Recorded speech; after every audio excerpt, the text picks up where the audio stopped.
Hello and welcome to Algebra 1, Chapter 5.2, Substitution.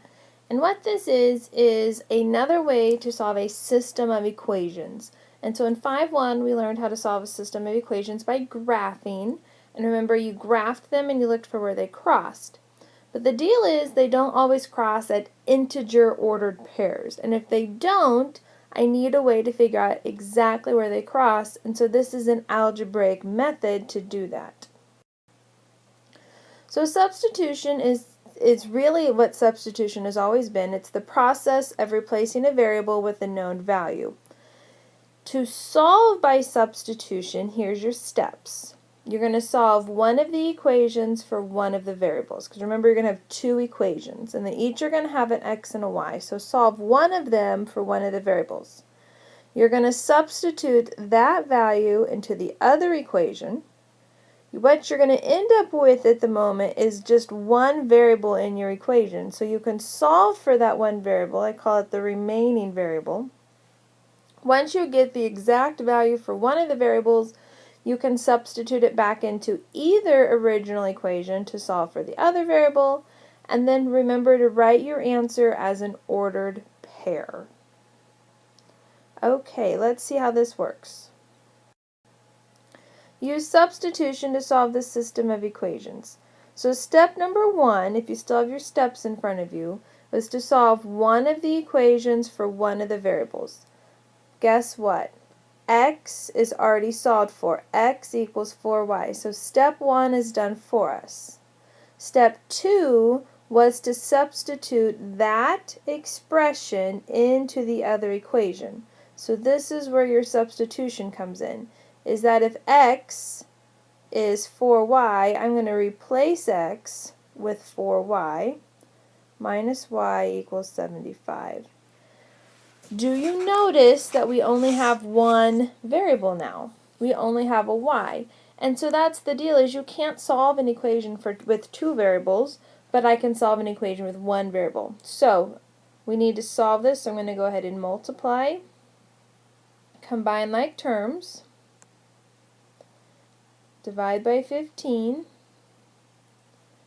y equals 25. Nope, sorry. How about y equals 5?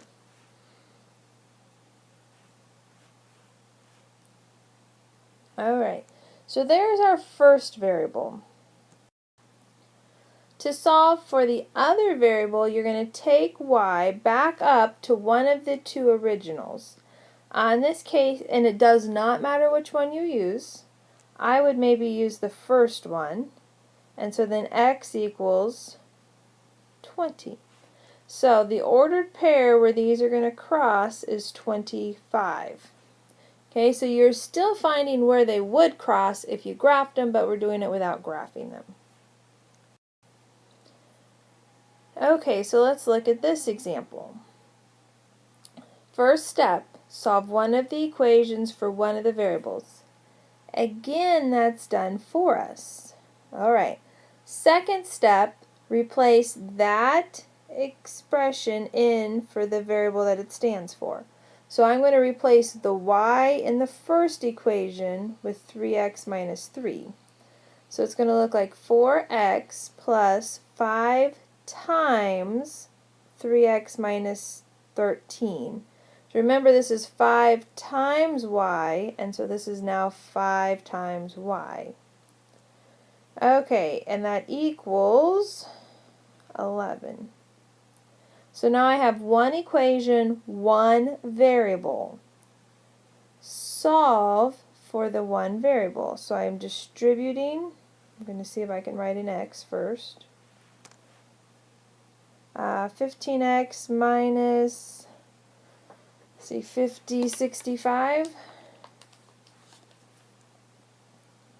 equals 11. Combine like terms. I'm going to move the 65 to the other side. So 19x equals 76. Divide by 19, and x equals 4. Alright, so then I need to take that 4 up to one of my two originals. It does not matter which one. The second one would probably be easier. 3 times 4 minus 13. So this is going to be 12 minus 13, which is negative 1. And then you just need to remember that your answer is an ordered pair, x, y. Okay, so here's one that it does not start out that one of our variables is solved for. You have to get one of the variables by itself. The easiest way to do that is to get a variable with a coefficient of 1 by itself. So which variable here has a coefficient of 1? This x does. I'm going to say that one more time because this is really important here. It is easiest to get a variable with a coefficient of 1 by itself. Okay, so how do you get that x by itself? We're going to add 3y to both sides. So that's going to be x equals 3y minus 9. And if you wrote it negative 9 plus 3y, it's the same thing. Okay, there's step number 1. Get a variable by itself. Step number 2, replace that with the other x with that expression. So 5 times 3y minus 9 minus 2y equals 7. We're going to distribute. We're going to combine like terms. Remember, if they're on the same side, you just use their sign. So positive 15, negative 2 make a positive 13.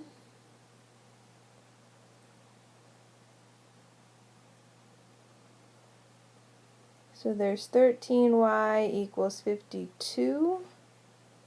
Divide by 13, and remember, if it does not come out even, you do need to leave it as a fraction. I get 4. Okay, now we're going to take that answer up into one of your originals, and you should use one of your originals. You shouldn't use this equation just because if you messed up someplace, then it's not going to be right. I'm going to go ahead and use the first equation.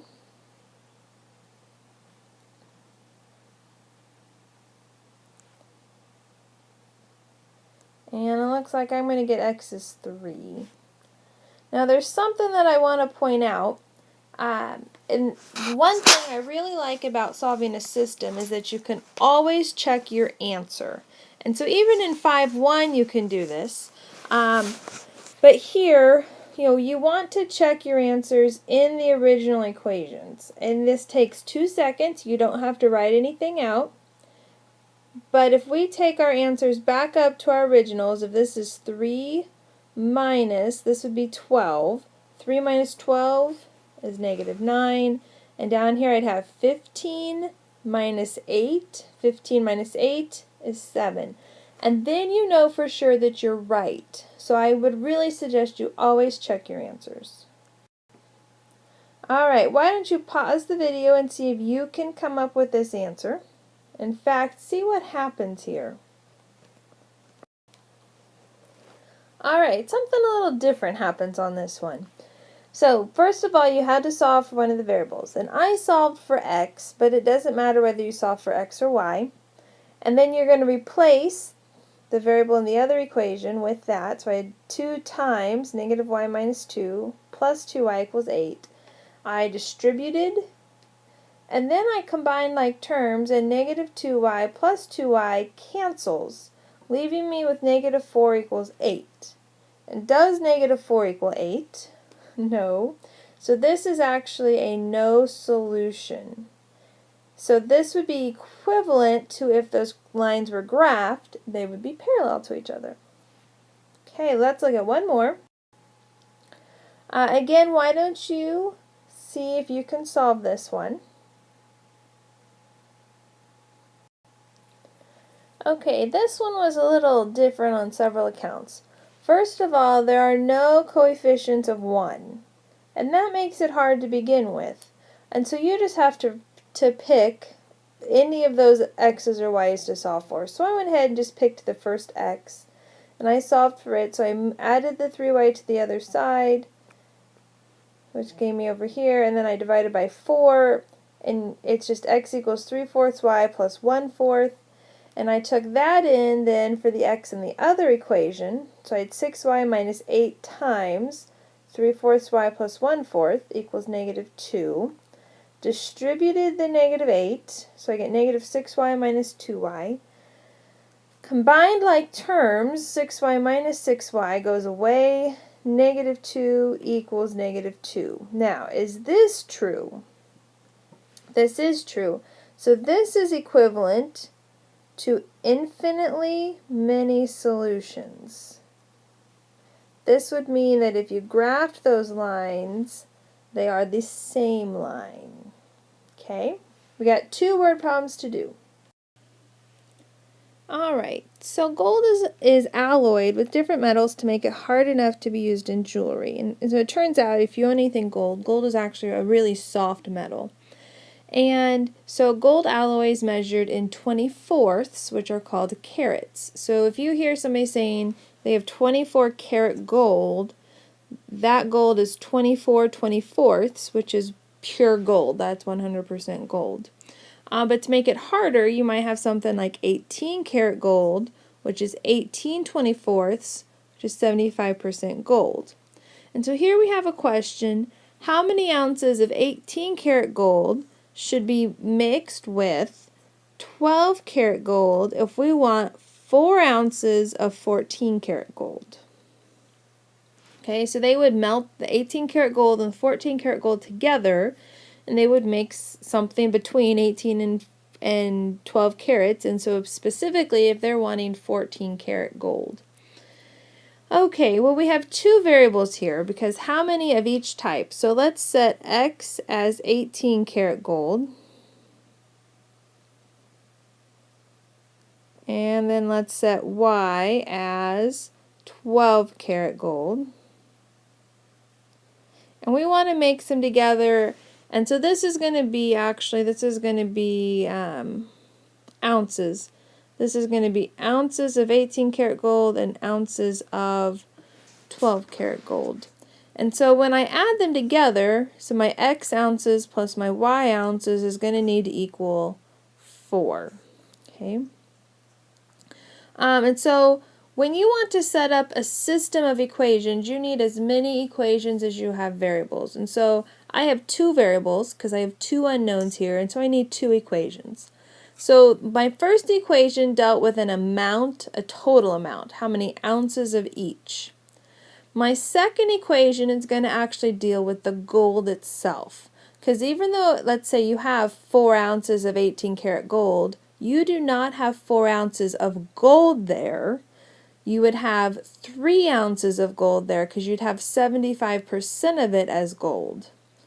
Okay, well, how much gold do I have that's going to be the 18 karat gold? So we're going to do however much gold I have, which is x ounces, we're going to do 75% of that plus. So that is going to be how much gold is there, 75% of however many ounces I have. Plus, well, 12 karat gold, this is 50% because it's 12 over 24, plus 50% of however many ounces of my 12 karat gold I have.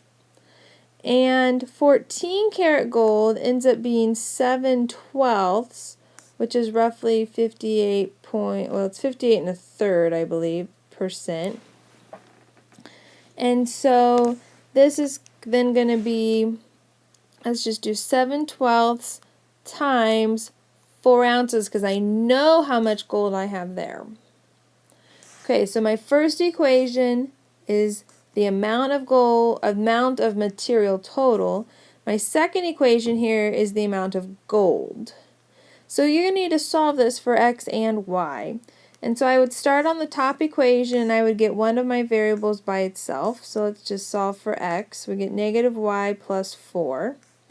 Coming down to your other equation then, 0.75 times -y plus 4 plus 0.5y. I'm going to go ahead and do 7/12 times 4. That's going to be 7/3. Remember, you can always reduce so that 4 goes into both, so there's my 7/3. If I distribute, get negative 0.75y plus 3 plus 0.5y equals 7/3. Let's see here. Bring it up here. That looks to be negative 0.25y plus 3, 7/3. If I subtract 3 from both sides, that's 3 over 1, which we put it over 3, that'd be a 9. Negative, and I'm going to go ahead for the sake of working in fractions, because I enjoy working in fractions. Negative 1/4 y equals negative 2/3. So you get 7 minus 9, which is negative 2. And then I multiply each side by negative 4. And y equals 8/3. Okay, and you can change that to 2 2/3. So 8/3 of an ounce. So this is 8/3 of an ounce of, what was y? Y was the 12 karat gold. And then I'm going to come back over to my first equation, and we're going to plug in, let's see here, bring it someplace where we can work on it. X plus 8/3 equals 4. And if I subtract 8/3 from both sides, and that's going to be over 1, so if we change that to a 3, that becomes a 12, and that's going to be 4/3. And that's going to be karat gold, or this needs to be ounces, huh? Let's change that. Ounces of 18 karat gold. So there's my answers, right there and over there. Okay, or so you can see them. We need 4/3 of an ounce of the 18 karat gold, and we need 8/3 of an ounce of the 12 karat gold. Notice when we add those together, we get 12/3, which is 4 ounces. And you need to make sure you signify which is which. So which one is the 18 karat and which one is the 12 karat. Alright, one more word problem here. Thing to remember, if you have 2 unknowns, you have to have 2 equations. Okay? So New York Yankees and Cincinnati Reds together have won a total of 31 World Series. The Yankees have won 5.2 times as many as the Reds. How many World Series did each team win? So we have 2 unknowns, because how many did the Yankees win and how many did the Reds win? So let's just call Yankees X, and let's call Reds Y. And if I add the Yankees wins plus the Reds wins, I get 31. Alright, so there's one of my equations. And the other equation deals with this right here.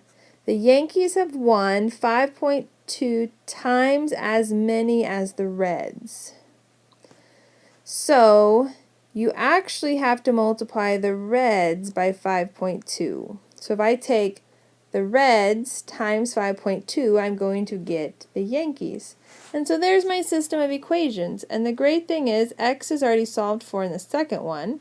And so I just need to substitute that in. So we're going to have 5.2y plus y equals 31. 6.2y equals 31. Divide each side by 6.2. And we get 5. So the Reds have won 5 times. If I come back up here, x plus 5 equals 31. Subtract 5 from both sides. The Yankees have won 26 times. So 26 wins for the Yankees. Always make sure you signify which is which. And 5 wins for the Reds. All right, let me know if you have any questions, and have a great day.